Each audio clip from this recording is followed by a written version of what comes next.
Deuxième partie de la vidéo numéro 4. Après un processus de sélection pareil, avec en point de mire des objectifs à atteindre, vous ne pouvez pas vous faire entourer de personnalités qualifiées à faire autre chose que ce qui vous serait nécessaire pour atteindre les objectifs fixés. Vous ne pouvez pas non plus mettre n'importe qui à des postes de directeur et sous-directeur, voire même la création de certains postes de responsabilité, juste pour placer des connaissances.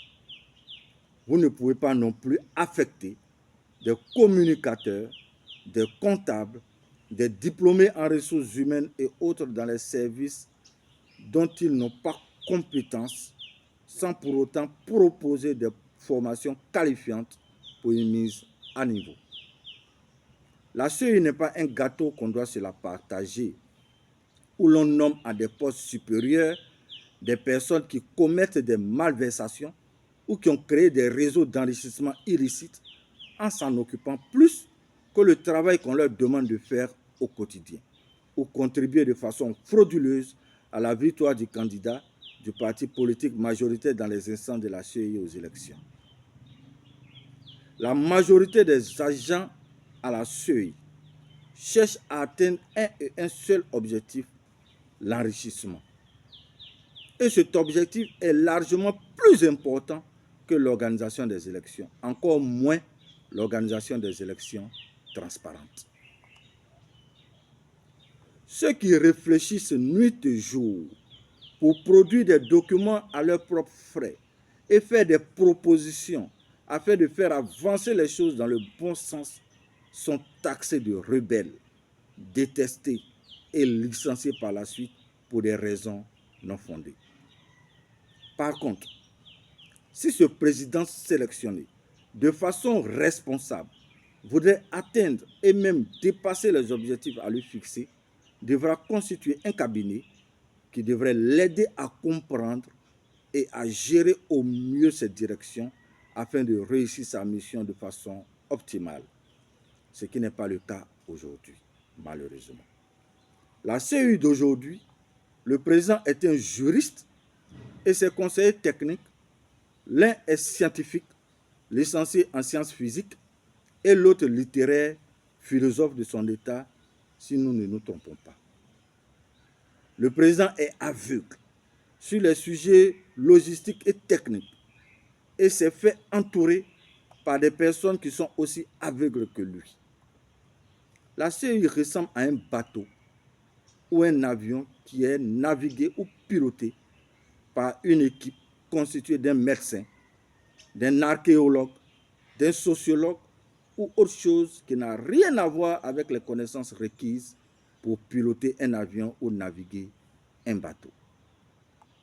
Dans ce cas, quelles compétences vous pouvez produire ou quelles réflexions nouvelles ou quelle idée innovatrice vous pouvez apporter pour l'amélioration du travail, surtout dans un environnement spécifique comme la logistique, les achats, sans oublier les sciences organisationnelles et la planification, la programmation des opérations et travaux et autres.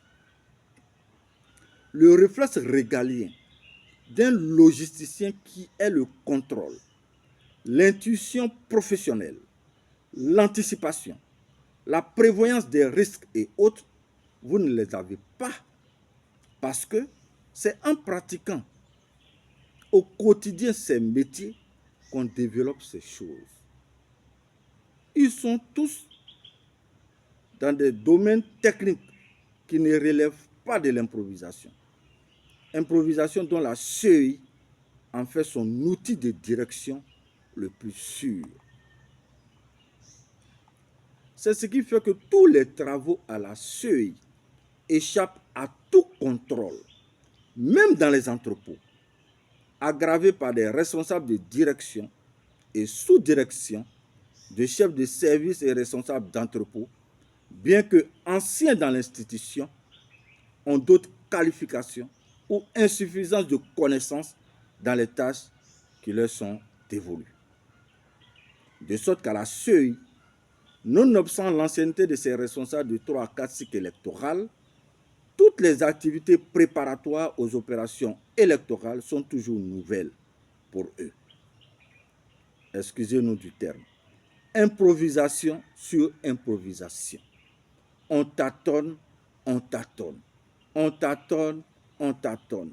On fait, on défait au moins 3 fois comme cela avant de trouver la bonne formule. Comment comprendre qu'une institution aussi technique qu'est la CEI n'a rédigé aucune procédure de travail, ni pour une activité, ni pour une opération, pour la pérennité des actions à poser dans une option d'efficacité jusque-là? De manière à ce que l'on suive la même méthode de travail lorsque nous sommes dans un nouveau cycle électoral. C'est simple et cela facilite le travail. Il se fait bien et dans le temps, en ayant toujours à l'esprit son amélioration. À la fin de l'activité, on actualise la procédure et on sort la version améliorée. C'est aussi simple que cela. Mais faudrait-il avoir cette connaissance? C'est cela le problème à la CEI. À la CEI, les 98% des agents qui y travaillent, en dehors des chauffeurs, n'ont pas la qualification du travail qu'ils effectuent au quotidien ou n'ont pas la connaissance requise pour la responsabilité qu'on leur attribue. De ce fait, le travail est fait dans un suivisme et un laxisme béant, sans espoir de voir changer les choses dans le bon sens. Ce n'est pas possible. Ainsi prend fin la deuxième partie de la vidéo numéro 4. À tout à l'heure pour la suite. Ça commence à devenir intéressant.